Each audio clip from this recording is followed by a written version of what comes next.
দুবাইয়ের মাটিতে মুখোমুখি ভারত ও নিউজিল্যান্ড। আইসিসি চ্যাম্পিয়ন ট্রফির দেশ জুড়ে টান টান উত্তেজনা। তারই মধ্যে পশ্চিম বর্ধমান জেলার দুর্গাপুর থানার পাশে চলে এলো চ্যাম্পিয়ন ট্রফি।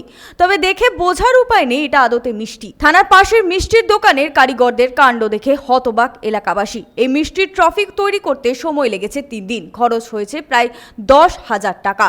লেগেছে 10 কেজি ছানা আর খোয়া। বিরাট কোহলি আর রোহিত শর্মা যতক্ষণ পিচে থাকবে ততক্ষণ আবার কম থাকবে পনিরের দাম। সেই সময় নেওয়া হবে 280 টাকা দাম।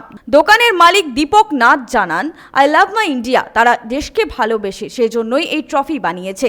তারাও চায় দেশ চ্যাম্পিয়ন ট্রফি ছিনিয়ে নিক, সেই জন্য আজকের এই ভাবনা। I love my India cricket team. কি দিয়ে বানিয়েছেন? এটা বানাচ্ছে 10 কেজি ছানা এবং খোয়া দিয়ে 3 দিন ধরে তৈরি করেছে কারিগর। আচ্ছা, মানে কি মানে উদ্দেশ্যটা কি? মানে কি এগুলো দেশকে ভীষণ ভালোবাসি, ট্রফিটা বানানোর জন্য দেশ যেন কাপটা পায়। হ্যাঁ, আজকে কি স্পেশাল অফার রয়েছে? স্পেশাল অফার হচ্ছে অল টাইম এমনি 340 টাকা ফুল ক্রিম পনির।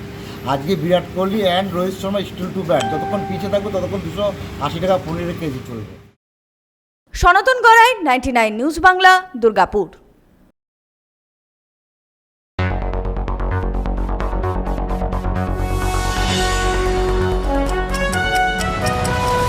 আপনারা দেখছেন 99 নিউজ বাংলা। বদলাবো আমরা।